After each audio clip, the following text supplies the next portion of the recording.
పెద్దయ్య గారు ఏం చూస్తున్నారు? ప్రపంచాన్ని. బాగుందా? విశాలంగా ఉంది. మరి ఇదే విషయాన్ని అయ్యగారితో చెప్పమంటారా? అబ్బో వద్దు, ప్రపంచం చీకటైపోతుంది.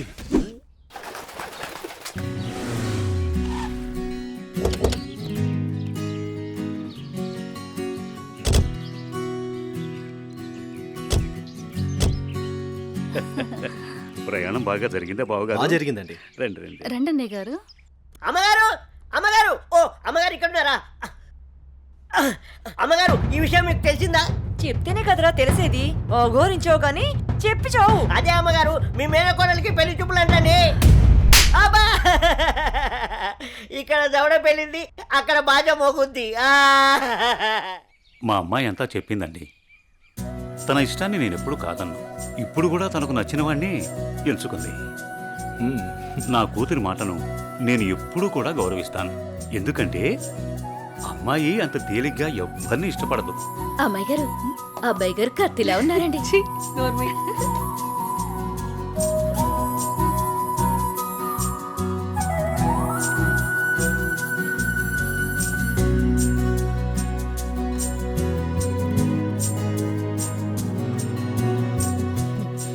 చూడ్డానికి మహాలక్ష్మిలా ఉన్నావమ్మా. నా దిష్టే తగిలేలా ఉంది నీకు. అలా కూర్చోమ్మా.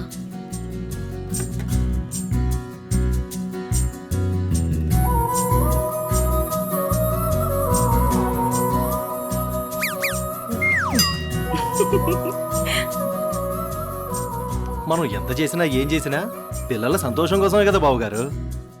ఏమండి, కట్న కానుకల గురించి మాట్లాడండి. బావగారు, మరి కట్న కానుకల విషయం? అయ్యో బావగారు, నిలువెత్తు బంగారాన్ని మాకిస్తున్నారు. ఇంతకన్నా మాకింకేం కావాలండి? అవునన్నయ్య గారు, మీ అమ్మాయి ముందు ఎన్ని కోట్లు ఇచ్చినా తక్కువే. సాక్షాత్తు లక్ష్మీదేవి మా ఇంటికి వస్తుంటే ఇంకేం కావాలి? శుభం. ఏం ఆలస్యమైంది పంతులు వచ్చేసరికి. ఇంత ఆలస్యంగా వచ్చారే? రండి కూర్చోండి. కుమారి కూర్చోండి. పంతులు గారు, మంచి ముహూర్తం పెట్టండి. అయ్యా, దివ్యంగా ఉండాలి.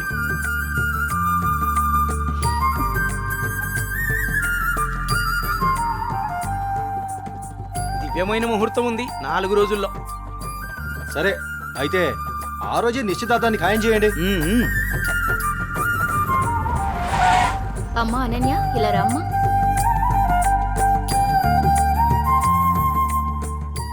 ఏవండి అన్నయ్య గారు, ఇవాళ నుంచి మీ అమ్మాయి మా ఇంటి కోడలు. అలాగే. అన్నయ్య గారు, మా ఇంటికి వచ్చేంత వరకు మా కోడలు జాగ్రత్త. అలాగే.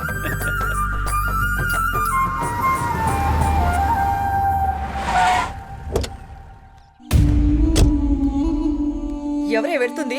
అయ్యో అమ్మగారు, మీకు ఈ విషయం తెలీదా? అమ్మాయి గారికి పెళ్లి కుదిరిందమ్మా. అర్జెంటుగా ఈ విషయం ఊరందరికీ చెప్పాలమ్మా.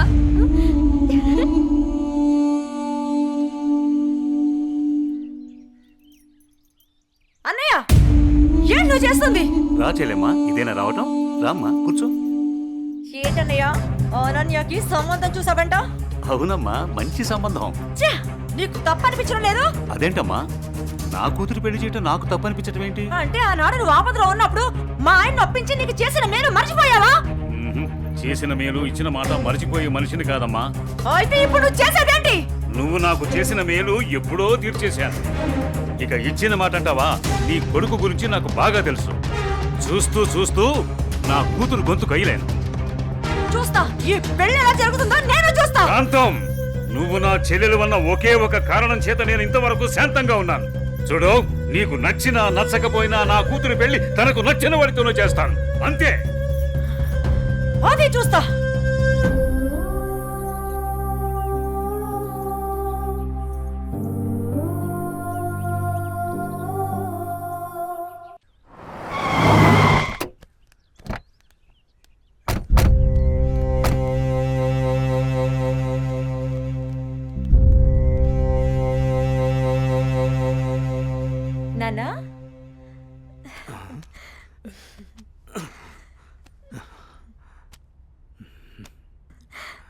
ఏంటన్నా ఎలా ఉన్నారు? నువ్వు వచ్చావుగా తల్లి, ఇదిగో ఇలా ఉన్నాను. అదేంటన్నా కూతురు మీద ఇంత ప్రేమ కూడా లేదు నీకు? అదెంతా మీ అమ్మ ఉన్న రోజుల్లోనే పోయిందమ్మా. ఇన్నాళ్ళకొచ్చి ఎలా ఉన్నావని అడుగుతున్నావు. నాకు మాత్రం చూడాలని ఉండదా నాన్న? వద్దమ్మా, నువ్వు లేకపోయినా బాగానే ఉన్నాను. ఇంతకీ వచ్చిన విషయం చెప్పు. ఏముంది నాన్న, అనన్యని నా కొడుక్కి చేసుకుందామని అడగడానికి వచ్చాను. నీ కొడుక్క? వాని గురించి తెలిసే నువ్వు అన్ననే అడుగుతున్నావమ్మా? వాడు ఇప్పుడు చాలా మారిపోయాడు నాన్న. బాధ్యతలన్నీ వాడే చూసుకుంటున్నాడు. ఆహా, అడవిలో జంతువులు మారవమ్మా, వాటి స్వభావమే అంత. ఇంతకీ నీకు ఇష్టం ఉందా లేదా అది చెప్పు. నాదే ఉందమ్మా, మీ అన్న కూతురు, వాడి ఇష్టం. నువ్వు సరే అంటే నేను అడుగుతాను.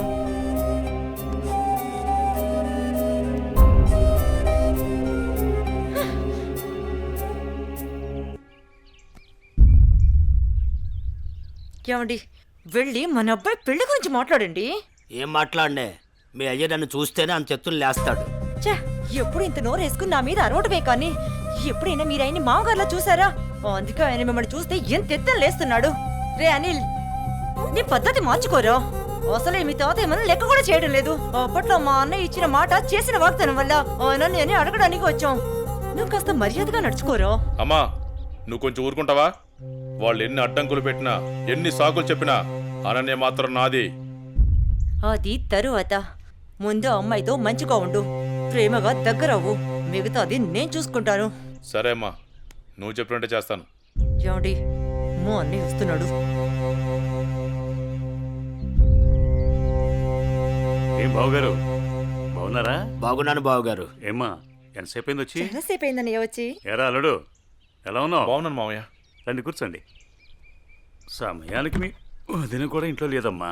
ఇంకేంటి బావగారు విశేషాలు? ఏం లేదు బావగారు, మీ అమ్మాయిని ఏం లేదన్నయ్య, చాలా రోజులైంది కదా, నిన్ను నాన్ని చూసి వెళ్దామని వచ్చాం అంతే. అలాగే అమ్మా. వెళ్తున్నాం బావగారు. అదేంటి బావగారు అప్పుడే వెళ్తున్నారు? లేదన్నయ్య, వచ్చి చాలాసేపు అయింది, నీకోసం ఎదురు చూస్తున్నాం. అవునా అమ్మా? వెళ్ళొస్తాం. సరే, జాగ్రత్తగా వెళ్ళండి. ఆ.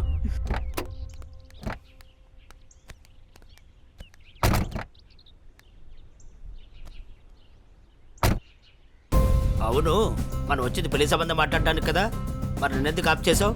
పరిస్థితులు మనకు అనుకూలంగా లేవు. మా నాన్న మాట్లాడిన మాటలకి నా తల తిరిగిపోయింది. దీని గురించి మళ్ళీ మాట్లాడదాం, పదండి.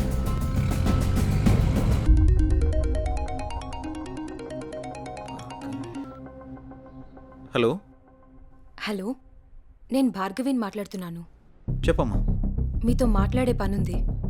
సరేమ్మా, ఇప్పుడే బయలుదేరుతా, కలుద్దాం. సరే. హాయ్ భార్గవి, ఏంటి విషయం, కలవాలన్నా? అన్నయ్య చనిపోయిన విషయంలో నాకు అనుమానం వచ్చి పోలీస్ స్టేషన్కి వెళ్ళి కంప్లైంట్ ఇచ్చాను. యాక్సిడెంట్ అయిన తర్వాత ఈ రోజే వెళ్ళి ఆ కార్ని చూశాను. అందులో నాకు ఈ రుద్రాక్ష దొరికింది. దీన్ని బట్టి చూస్తే ఎవరో కావాలనే చంపేశారన్న కనిపిస్తుంది. ఆ విషయం నీకు చెప్దామనే ఫోన్ చేశాను. భార్గవి, ఈ కేసు విషయంలో నాకు చాలా డౌట్స్ ఉన్నాయి. నువ్వు పోలీస్ కంప్లైంట్ చేసావు కదా, వాళ్ళు ఆల్రెడీ ఎంక్వైరీ చేస్తున్నారు. అన్నయ్య లేడని బాధపడకు, నేను కూడా నీకు అన్నయ్యని.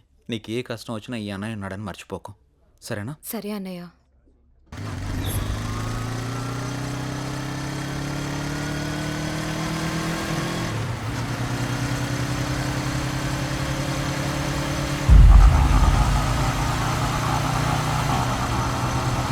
ఎవరు తిప్పరాటు?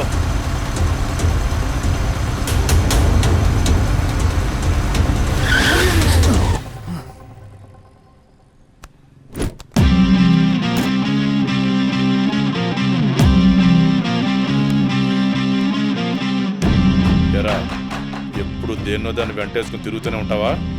అమ్మాయిలు పడేయడం అంత ఈజీ అంటారా నీకు? బండెక్కి ప్రతి అమ్మాయి లవర్ అయిపోదు. అక్క అవ్వచ్చు, చెల్లెలు అవ్వచ్చు. బాగా ఆలోచించి మాట్లాడు. నువ్వు దేంతో తిరిగితే నాకెందుకు గానీ, ఇంకోసారి నా మరదలతో తిరిగితే మాత్రం చంపేస్తాను. అన్నా, ఆ రోజు వదినమ్మని టచ్ చేస్తే వీడికి ఎక్కడో కాలింది కదా. ఈరోజు మనం దీన్ని టచ్ చేస్తే ఏం పీకుతాడో చూద్దామన్నా. రేయ్, దాన్ని లాక్కురారా.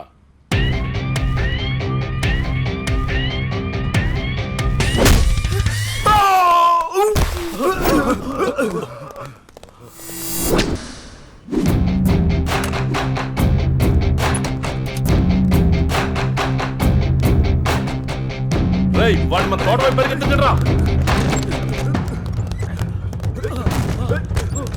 రారా.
ఆడపిల్లలంటే తలసైపోయారా నీకు?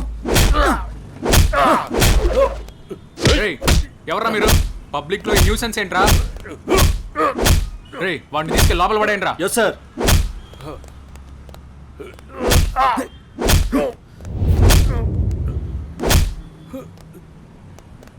రైట్ నా కొడక. పర్సన్. రైట్.